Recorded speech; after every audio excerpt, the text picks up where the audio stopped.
Irmãos, boa noite. Muito obrigado mais uma vez pelo convite de estar aqui com vocês mais esse ano. Queria dar parabéns para vocês, né? 40 anos aí de história. Graças a Deus por isso. Vocês aí perseverantes no Evangelho, continuam se reunindo domingo após domingo. Isso aí é raro a gente ver hoje em dia, né? 40 anos. Minha idade. Olha só, na verdade eu tenho 39, então vocês são mais velhos do que eu. Muito legal. Então, 1985, provavelmente foi o ano, né? Então, Deus abençoe a vida de vocês, Pastor Michael, Guilherme, o João, o Pedro, o Lucas, todos os líderes aí que sempre estão com a gente, né? Em volta da gente aí quando a gente vem. A gente tem bons papos, a gente conversa bastante. Então, tem sido um prazer aí poder caminhar com vocês aí nesses últimos 3, 4 anos, né? Tem sido muito bom mesmo. Bom, se eu estou aqui essa noite é porque alguns ministérios e algumas pessoas me deixaram estar aqui para falar com vocês, né? E eu vou falar por ordem, né? Primeiro, minha família, né? Então, minha família, minha esposa, meus filhos, eles me liberaram para estar aqui com vocês. Eu sou casado com a Angélica, com ela nós temos 5 filhos, né? São 4 meninos e uma menina. Os 2 mais velhos estão aqui, os outros 3 ainda pequenininhos, né? Ficaram para trás. O meu mais novo tem 4 meses de vida, é uma bênção, tá bem. Então, primeiro grupo aí de pessoas que me liberam são a minha família, aí principalmente a minha esposa. Sou grato a Deus pela vida dela. O segundo grupo aí que me libera é a Igreja da Trindade. Então, tenho o privilégio de fazer parte da Igreja da Trindade, sou um dos pastores ali da Igreja da Trindade, ali em São José dos Campos, uma comunidade de 8 anos, nós somos bem jovens aí comparado com os irmãos, e quando a gente faz essas viagens ministeriais, a gente deixa avisado para a igreja que a gente está viajando, que a gente está ministrando, que a gente está tentando ser de alguma forma ajuda para outras igrejas. Então, no domingo, nesse culto que tivemos de manhã lá na Igreja da Trindade, a igreja orou por vocês, tá? Orou por essa igreja, orou pela liderança, orou pelos 40 anos da igreja de vocês. Então, sintam que a nossa igreja também está orando por vocês para que o Senhor possa continuar abençoando. Então, esse é o segundo grupo aí que me libera. O terceiro grupo que me libera é uma iniciativa no qual eu trabalho, um ministério chamado Ilumine, que é uma plataforma bíblica que a gente tem trazido aqui no Brasil para a gente poder abençoar mais pastores e líderes com boa doutrina, com bom estudo bíblico, através de ferramentas online, tá? Então, é um grupo que eu já tenho trabalhado 1 ano e meio. Eles também apoiam essas minhas viagens ministeriais quando eu tenho que fazer elas. Então, é o terceiro grupo. E o último, onde eu estou envolvido, é o Imersão 9 Marcas, né, que é um ministério também que está surgindo para treinar pastores com boa doutrina da igreja, né? Então, a gente já tem feito isso nos últimos 4 anos lá na Igreja da Trindade e agora estamos começando a fazer fora, para outras regiões do Brasil, com o intuito principal, treinar pastores, ajudar igrejas, a gente falar da coisa que a gente mais ama, que é a igreja local. A gente ama a igreja local e a gente quer ver a igreja local florescer cada vez mais para a glória de Deus. Então, eu estou aqui representando aí todos esses grupos, eles estão pensando em mim, estão pensando em vocês também. Bom, vamos lá. O tema que me foi dado foi até que ele venha, né, que é o tema da conferência. Ontem eu tive a oportunidade de falar um pouquinho sobre o cuidado mútuo da igreja, uns com os outros. E hoje eu queria falar com vocês, baseado em 1 Pedro 4, dos versículos de 7 a 11. Esse vai ser meu texto nessa noite. E a ideia é a gente tentar observar 4 características de uma igreja que aguarda a volta de Jesus Cristo. Então, 4 características de uma igreja que aguarda a volta de Jesus Cristo. Se você puder acompanhar comigo, 1 Pedro 4, dos versículos de 7 a 11. Eu estou lendo aqui na Nova Almeida Atualizada, tá bom?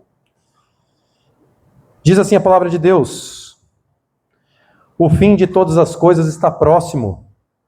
Portanto, sejam criteriosos e sóbrios para poderem orar.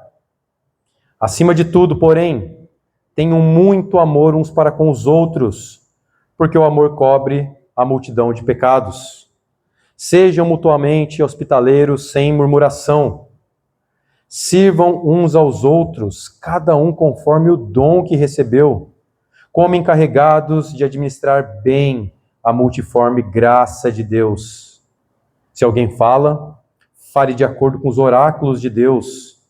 Se alguém serve, faça-o na força que Deus lhe dá, para que em todas as coisas Deus seja glorificado por meio de Jesus Cristo, a quem pertence a glória e o domínio para todos sempre.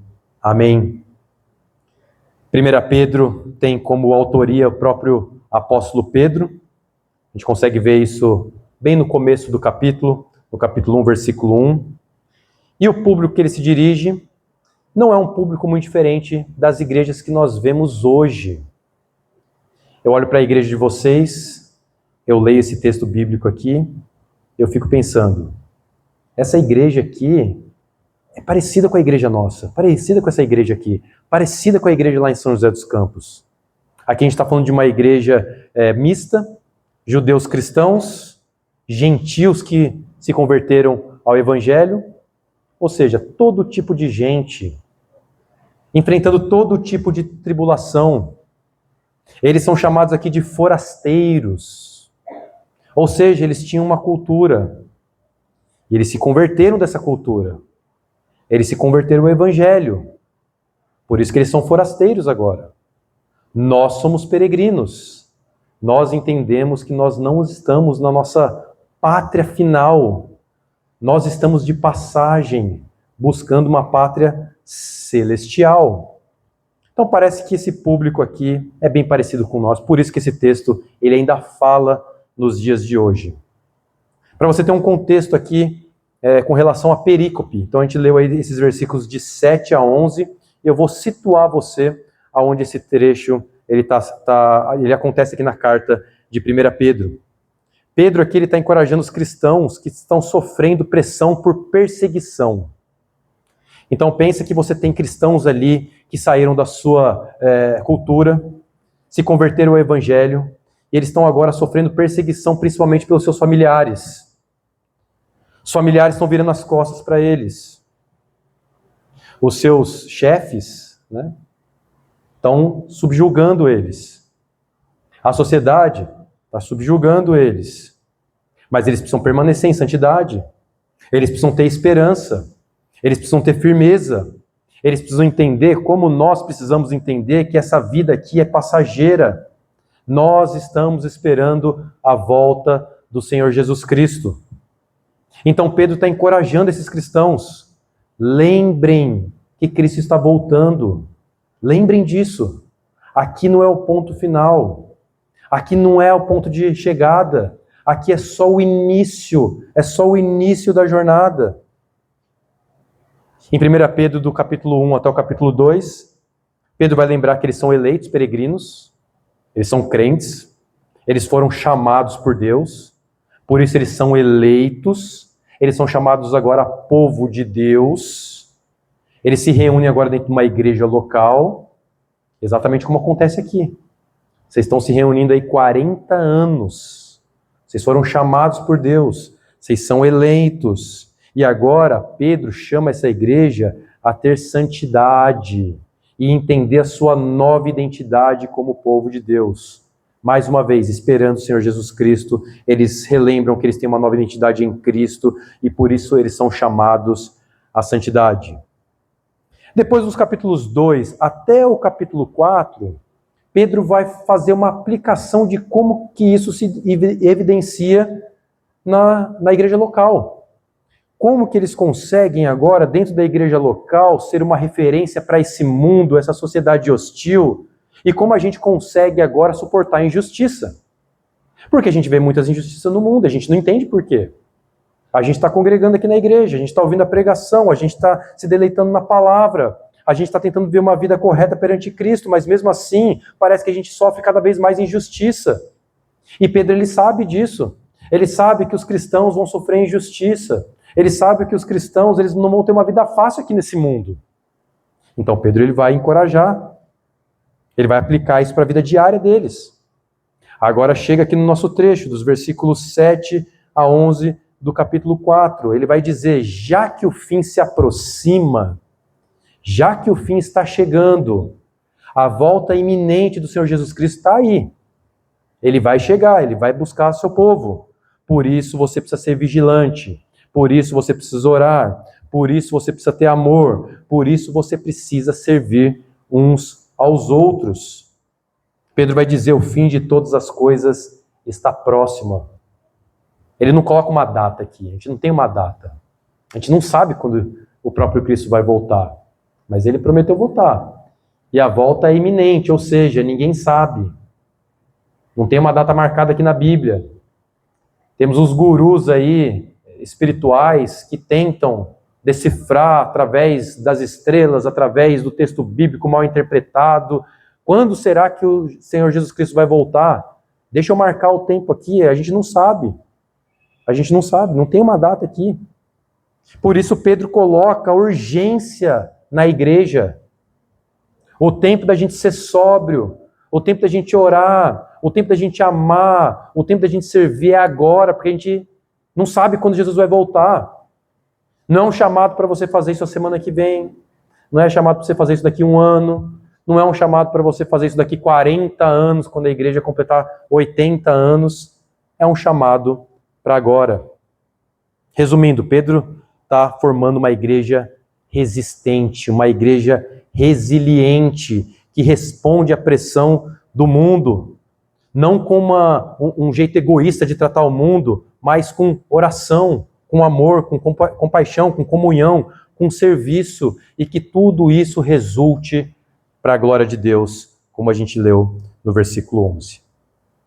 Então eu queria pensar com vocês quatro coisas, 4 características de nós como igreja, vocês como igreja devem entender, devem praticar, devem observar enquanto o Senhor Jesus Cristo não vem.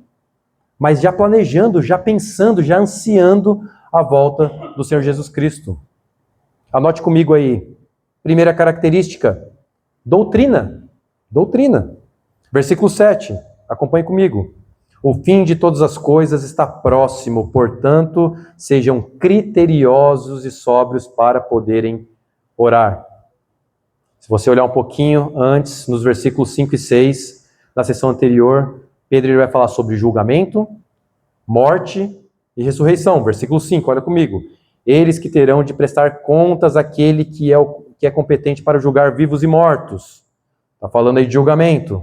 Depois, versículo 6. Pois para este fim o evangelho foi pregado também a mortos, para que mesmo julgados na carne segundo os homens, vivam em espírito segundo Deus. Vai falar aqui, morte e ressurreição. Aí ele abre o versículo 7, então, falando que, por isso, o fim de todas as coisas está próximo. E a razão pela qual o fim está próximo é que o ministério, morte e ressurreição de Jesus Cristo, eles inauguraram os últimos dias. Em 1 Coríntios 10, 11 vai dizer, essas coisas aconteceram para servir de exemplo e foram escritas como advertência para nós, para que no fim dos tempos tenha chegado a hora. Paulo também está nos alertando em 1 Coríntios. E aí Pedro vai nos dizer, sejam criteriosos e sóbrios. Em Tito 2, 1 a 2, existe um sinônimo para essa expressão, que é sensatos e sadios na fé. É um jeito que a gente pode traduzir também essa expressão. E no contexto aqui, é um alerta para aquela igreja, para que eles não creiam em profecias erradas com relação aos fins dos tempos. Porque o fim está próximo. Então você vai ter todo tipo de doutrina por aí. E essas doutrinas são falsas, então não creia nessas doutrinas. Seja sadio e sóbrio na fé. Não creia naquilo que o mundo está pregando para você. Não creia no que a cultura está falando que é certo e errado. Não creia nesse novo modelo agora de que não existe absolutos, não existe certo e errado. O certo é aquilo que eu estou sentindo. Se eu sinto aquilo e aquilo para mim faz sentido, então é certo para mim. Se não é certo para você, paciência. Agora parece que é o que eu sinto, não o que é verdade, que a gente encontra na palavra de Deus. E ele está chamando aqui para você não ser levado por qualquer vento de doutrina contrário às Escrituras. Seja sadio, seja criterioso, seja sadio na fé. E aqui eu consigo ver pelo menos duas aplicações para a gente essa noite. A primeira aplicação é a importância de uma igreja saudável para a vida de vocês. A gente está vivendo o fim dos tempos. Nós estamos aguardando a volta do Senhor Jesus Cristo. Ou seja, até que Ele venha, cuidem aqui dentro dessa igreja local da doutrina. Fomentem doutrina mais nessa igreja. Mantenha essa igreja saudável. Teologia impacta diretamente as nossas vidas. Se por um lado, uma má teologia, uma má compreensão de quem é Cristo, quem nós somos perante a mensagem do Evangelho, e quem nós somos agora como novas criaturas, se a gente não tem um discernimento correto a respeito disso, isso vai impactar, e você sabe disso, como você vai corrigir seus filhos, vai impactar como você vai cuidar da sua esposa ou esposa, como você vai cuidar do seu marido, a maneira como você trabalha, a maneira como você gere suas finanças. Se você não tem uma boa doutrina, uma boa compreensão do Evangelho, isso vai impactar todas as áreas da sua vida. Uma teologia bagunçada vai levar uma vida bagunçada, uma teologia bagunçada vai levar uma igreja bagunçada. Por outro lado aqui, a boa teologia, ela ajuda em todas as áreas das nossas vidas. Agora a gente entende quem nós somos em Cristo Jesus. Nós entendemos o sacrifício que Ele fez por nós. Nós entendemos que tudo é pela graça e não pelo nosso esforço. Se a gente pratica boas obras, é porque Cristo praticou a boa obra por nós.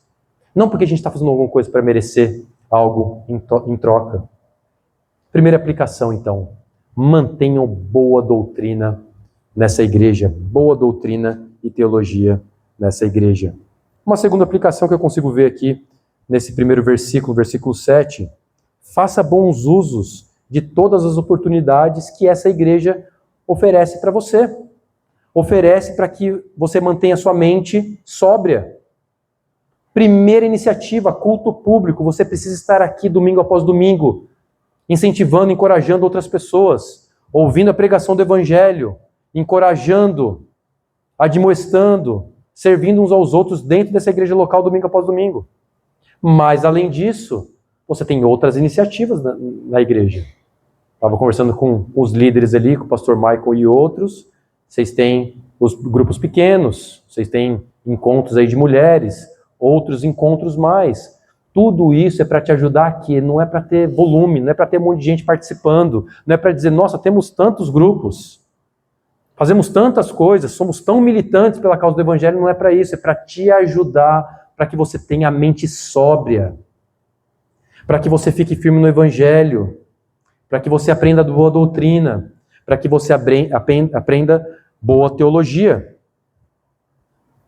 Pedro vai qualificar um pouquinho mais aqui o texto, dá uma olhada comigo. Ele vai dizer, sejam criteriosos e sóbrios, para quê? Para poderem orar. Pedro, de certa forma, ele liga a oração a uma mente sóbria. Porque alguns vão dizer que estudar teologia, estudar doutrina vai esfriar o cristão. Eu não quero estudar doutrina, não vou estudar teologia, porque isso vai me fazer apático. É chato. Cadê o fervor nisso de estudar teologia?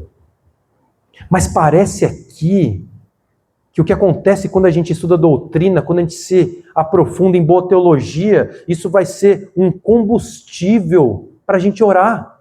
Um combustível para o fervor espiritual. Como que a gente consegue orar para esse Deus se a gente não tem uma boa compreensão de quem é esse Deus? Como que isso vai ser um combustível para a gente orar se a gente não entende para quem que a gente está orando? E a gente não conhece os atributos de Deus. A gente não conhece esse Pai que adotou nós como filhos, mesmo sem merecer. Esse Pai que é todo poderoso. Esse Pai que está totalmente distante de nós, mas está perto também porque Ele enviou seu Filho Jesus Cristo. Se a gente não entende boa doutrina, se a gente não tem boa teologia, a gente não vai conseguir orar.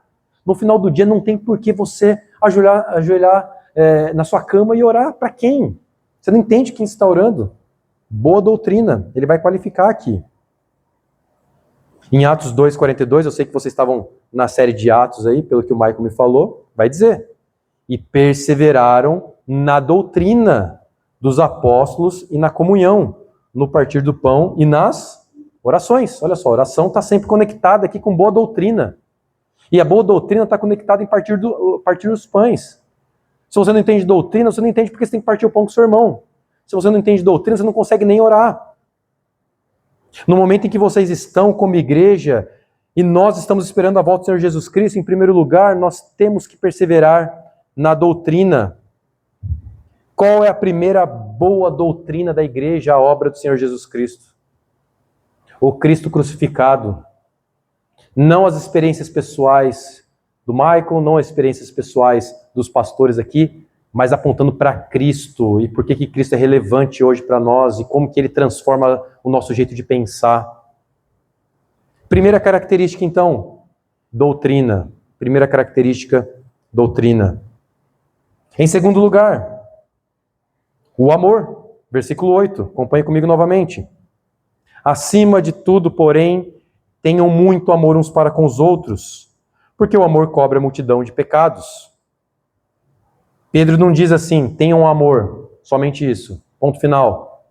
Ele vai dizer, tenham muito amor uns para com os outros. A tradução aqui é ektenes, amor intenso, fervente, devotado, incessante, diligente. A palavra retrata aqui um atleta que ele está se esforçando para alcançar uma meta. É aquele atleta olímpico ali que ele está se esmerando, ele está cuidando do seu corpo, ele está cuidando da sua mente, para quando ele for nas Olimpíadas, ele conseguir fazer o melhor dele. A vontade dele é acordar tarde. A vontade dele é ele não fazer uma boa alimentação. Essa é a vontade dele. E ele sabe disso. Ele sabe que cada coisa que ele comer errado vai ser 1 segundo a menos que ele vai chegar naquela prova. Ele sabe que cada dia que ele não for bem diligente e ter uma boa rotina, ele vai saber que ele está mais longe do pódio cada vez mais. A gente sabe que um amor aqui, o ektenes, é um amor que a gente tem que trabalhar dia após dia. Assim como esse atleta trabalha, não é uma questão de sentimento emocional, não é uma coisa que vai surgir espontaneamente. Você não vai acordar uma manhã e vai falar, eu amo meu irmão. Olha só o que aconteceu. Aconteceu um milagre, eu estou amando agora. Dificilmente vai acontecer isso. Pode ser que aconteça com você, pode ser que você seja privilegiado. Provavelmente você vai acordar odiando. Eu não quero ver meus irmãos, eu não quero ver ninguém, eu quero ficar na minha, eu quero ficar sozinho. Mas aqui é um amor intenso, devotado. O amor cristão é um amor pelo qual a gente tem que trabalhar. A gente tem Mateus 22, 38 e 39. Este é o grande primeiro mandamento. Ame a Deus. O segundo é semelhante a esse. Ame o seu próximo como a si mesmo. Como que eu consigo amar o meu próximo? Eu preciso entender quem que é esse meu próximo. Esse meu próximo também é amado por Deus. Então eu amo ele como eu amo a mim mesmo. Não é uma questão de sentimento aqui. É uma questão de mandamento. É uma questão de mandamento. O amor cristão é prático. O amor cristão, ele exige esforço. Ele exige atitude, intencionalidade. O amor cristão é derivado do amor divino. Então esse amor divino transborda o coração do cristão. E quando o amor transborda, a gente ama o próximo. Se você não ama o seu próximo, provavelmente o amor de Deus não está transbordando no seu coração. Provavelmente você não está cultivando, entendendo o que Deus fez por você. Aí não tem amor nenhum para dar para o próximo. Não preencheu ainda seu coração. Deus ainda não é o motivo do seu dia a dia, do seu caminhar, das coisas que você pensa e faz. Mas a gente vê no texto aqui que a partir do momento que a gente entende quem é Deus e o que Ele fez, isso transborda os nossos corações. E sobra amor agora, gente, para a gente amar uns aos outros. A prova se a gente ama corretamente uns aos outros, ele vai dizer aí, ó. Amamos aqueles que pecam muito. Olha só como ele vai falar. Porque o amor cobre a multidão de pecados, o restante desse versículo. Pedro, então, não espera que a gente ame pessoas perfeitas, mas aqueles que cometem uma multidão de pecados. Vamos desenvolver um pouquinho mais isso daqui. Na prática, o verdadeiro amor consegue conviver e amar os piores pecadores e ainda mais, consegue esquecer o erro desses pecadores. Olha o que ele vai dizer. Você está dentro de uma igreja local onde tem pecadores, o principal pecador é você. A pessoa vai dizer assim, eu não vou para a igreja local porque tem muito pecador. Bem-vindo. Venha também. Tem espaço para mais um. Aqui é um lugar de pecadores redimidos por Cristo Jesus. E aqui Pedro não está dizendo que a gente vai ver o pecado de um irmão e a gente não vai confrontar esse pecado. Não é isso que ele está dizendo. Pedro está falando para irmãos. Pedro não está falando para incrédulos. Então, a gente parte do pressuposto que essa pessoa é um cristão, ele é um convertido. Então, o que ele está chamando aqui é, quando você vê um irmão pecar, você vai lá e trata esse pecado do seu irmão. Trata o pecado do seu irmão. E aí, quando você tratou esse pecado, o que você fez? Você encobriu esse pecado. Ou seja, você não compartilhou com outras pessoas. Ou seja, o amor cristão aqui, baseado nesse versículo, é o antídoto da fofoca. Você não fofoca mais na igreja. Você vê o seu irmão pecar, você não fala para o outro. Você não fala para o pastor, para o líder. Você vai lá e trata esse pecado. Mateus 18, a gente falou bastante aqui ontem sobre Mateus 18, aquela disciplina bíblica informativa, aquele discipulado contínuo. A gente tem falado bastante de discipulado, que é o ato de você ajudar outras pessoas a imitarem a Cristo. E nesse processo de você ajudar outros a imitarem a Cristo, o que você está fazendo? Você está encobrindo o pecado dele, tratando o pecado dele, fazendo ele mais santo. E você está abrindo o seu coração para que outras pessoas também te admoestem, tratem o seu pecado em amor.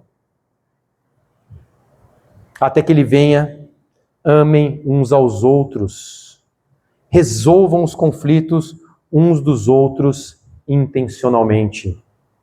Ontem eu falei bastante sobre isso, desse cuidado mútuo que a congregação precisa ter. Se você vê o seu irmão sendo surpreendido pelo pecado, você vai lá e trata. Porque você é espiritual, porque agora você anda no Espírito, porque agora você é nova criatura em Cristo Jesus. Então, em segundo lugar, segunda característica, enquanto nós estamos esperando a volta do Senhor Jesus Cristo, o amor. Amem uns aos outros. Em terceiro lugar, versículo 9, hospitalidade. Vai dizer, sejam mutuamente hospitaleiros sem murmuração. O que é hospitalidade moderna? Você pensa aí, talvez, num hotel recebendo seus hóspedes, né? Então, o hotel é hospitaleiro. Talvez num restaurante, você se sente muito bem, você é bem recebido. A gente pode associar também a hospitalidade com algo que acontece simplesmente entre amigos.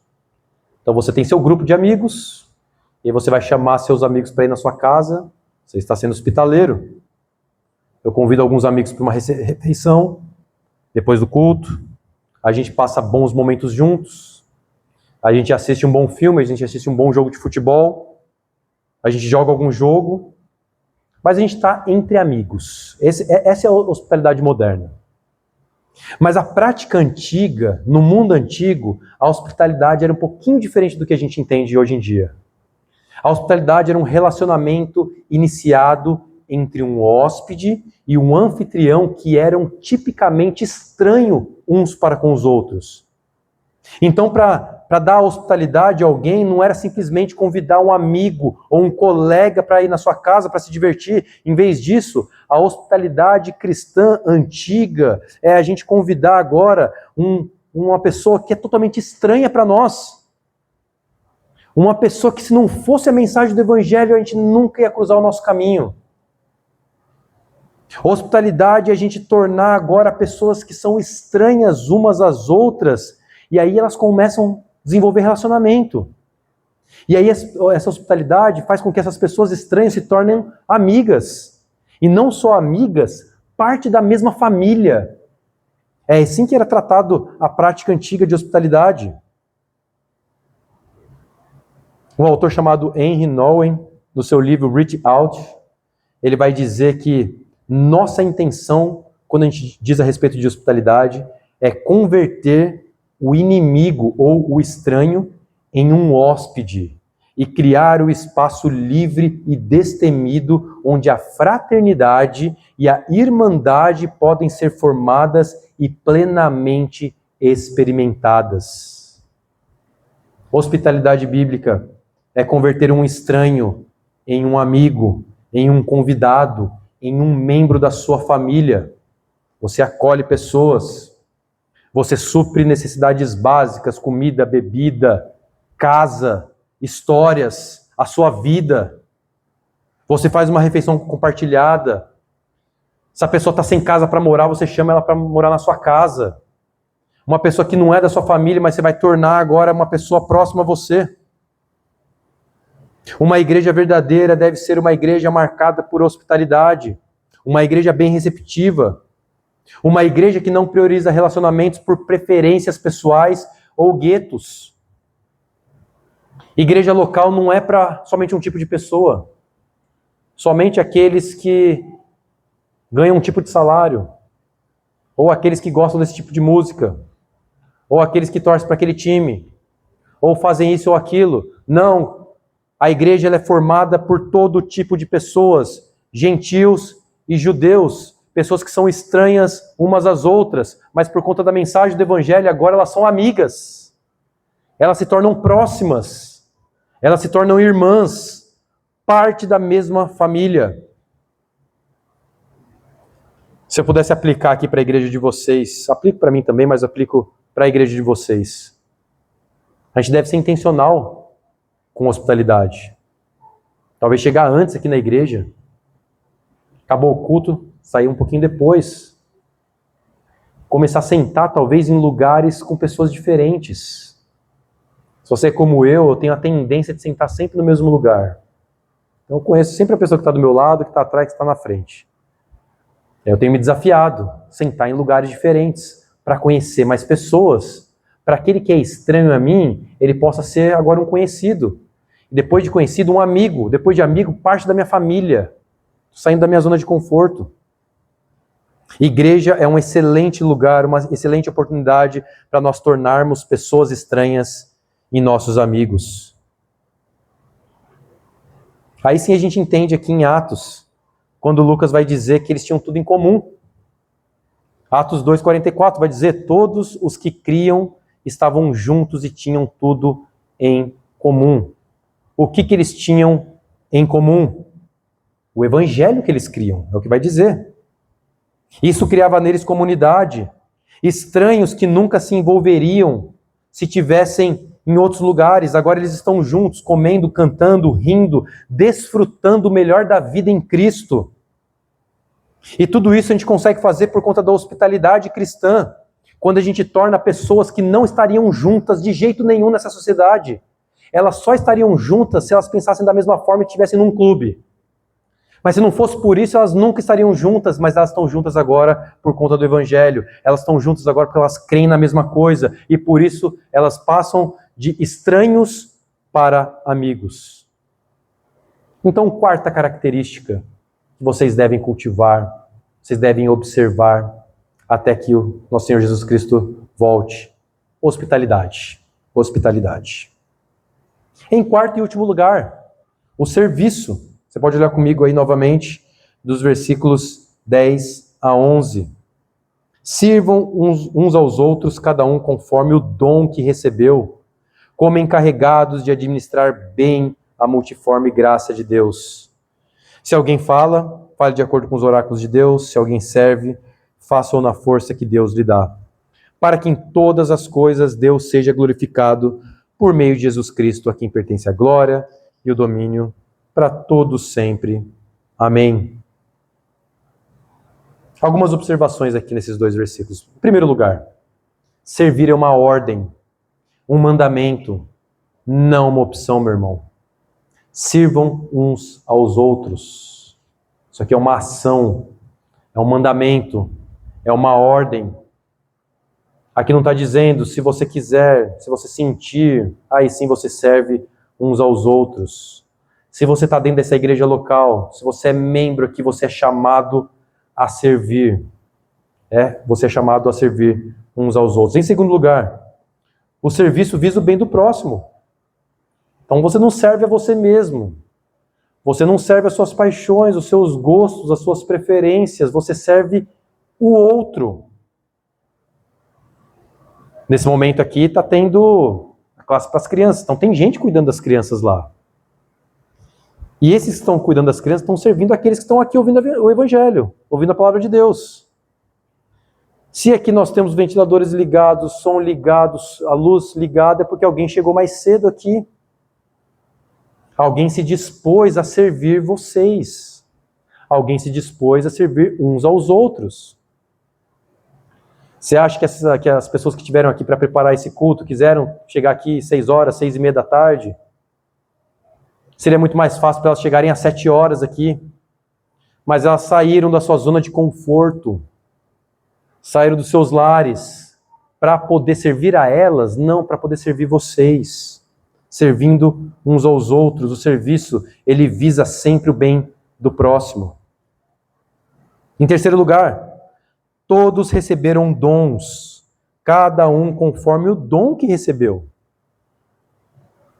Você pode achar que você não tem dom, não sei fazer nada, você tem dom sim.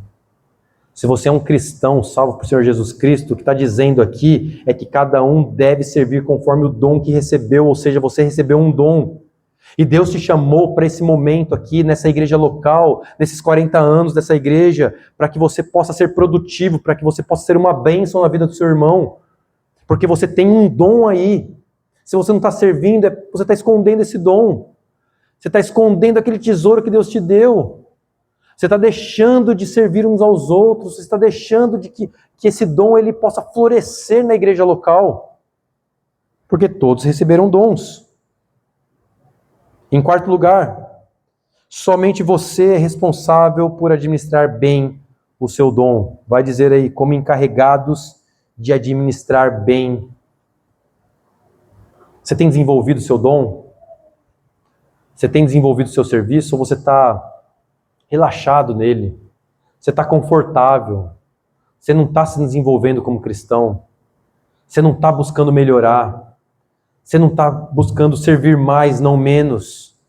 Você é chamado responsável por administrar bem o dom que Deus te deu.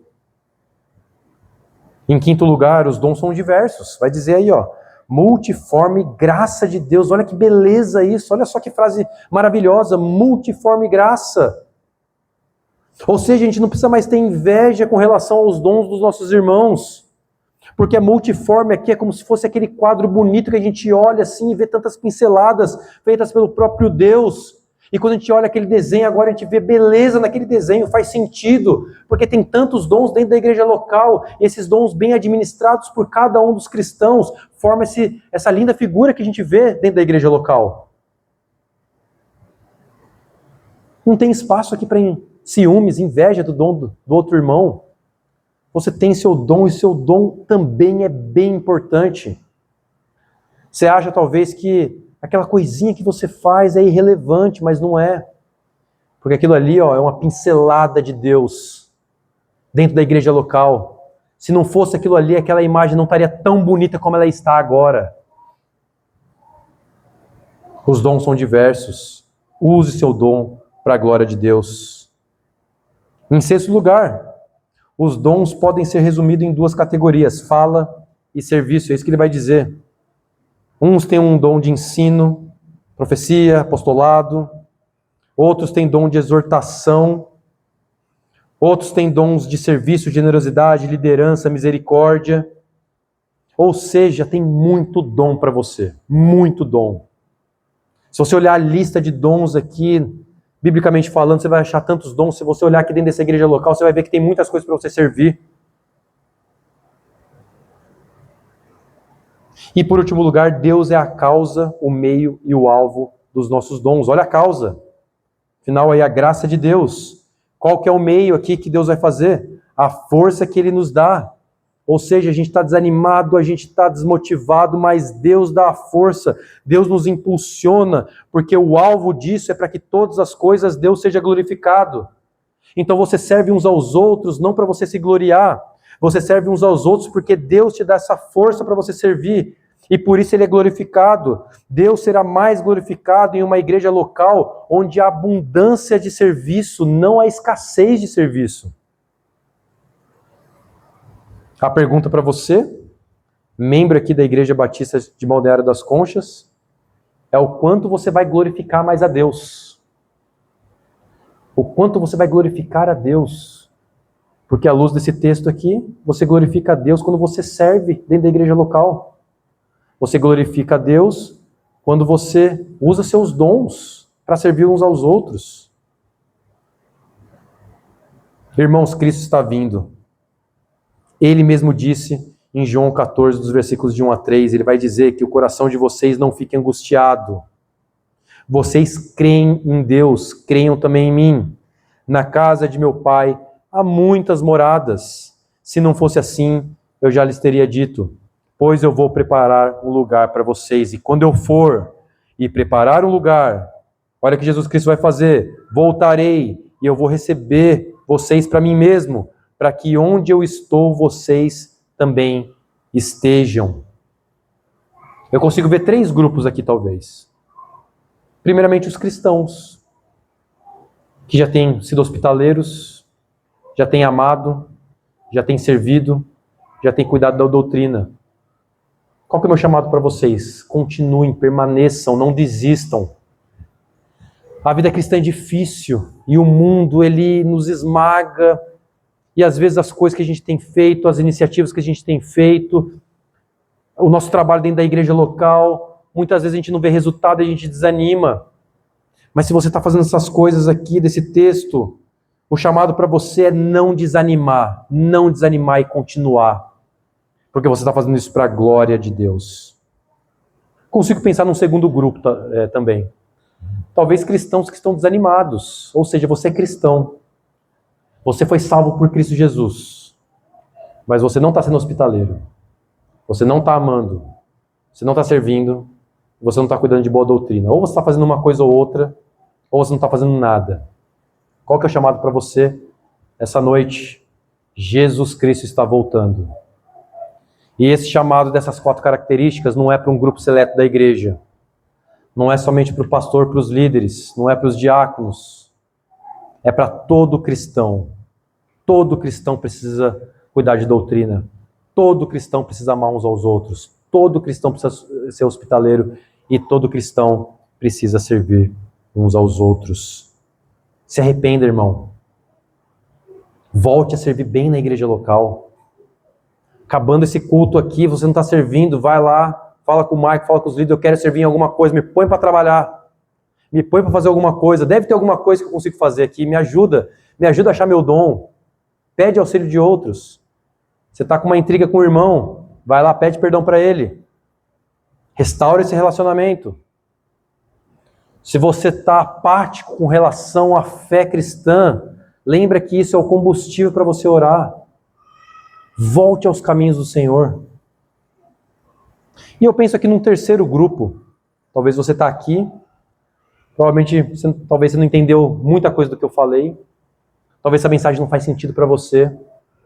Talvez você é um descrente, você não professou Cristo Jesus como seu único Salvador. E talvez você se vê longe de fazer essas coisas aqui. Para mim isso aqui não faz nenhum sentido. Eu quero que uma coisa faça sentido para você essa noite. Somente uma coisa.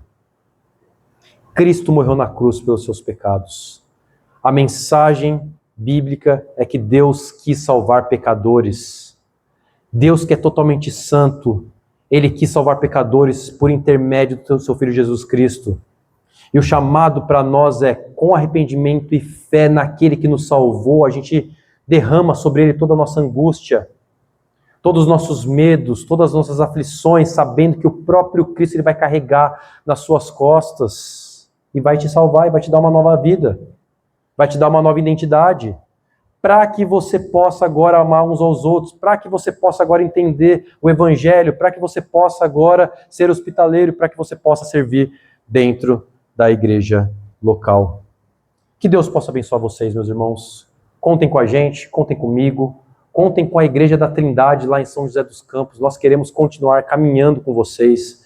Nós amamos vocês e queremos ser ajuda dentro das nossas possibilidades. Que Deus abençoe a vida de vocês. Eu queria orar com vocês, pode ser? Baixe sua cabeça, feche seus olhos. Senhor, até que o Senhor venha para nos resgatar, nós somos peregrinos de passagem nessa terra. E hoje recebemos essa exortação para que continuemos preservando a boa doutrina, a boa teologia, o entendimento de quem Tu és, o entendimento de quem nós somos.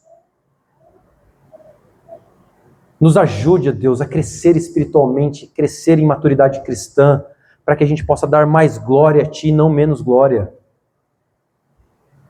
Para que a gente possa amar uns aos outros. Para que a gente possa converter pessoas estranhas em nossos amigos, nossos familiares. Para que a gente possa servir dentro dessa igreja local. E que no final do dia, o Senhor possa se agradar do nosso trabalho.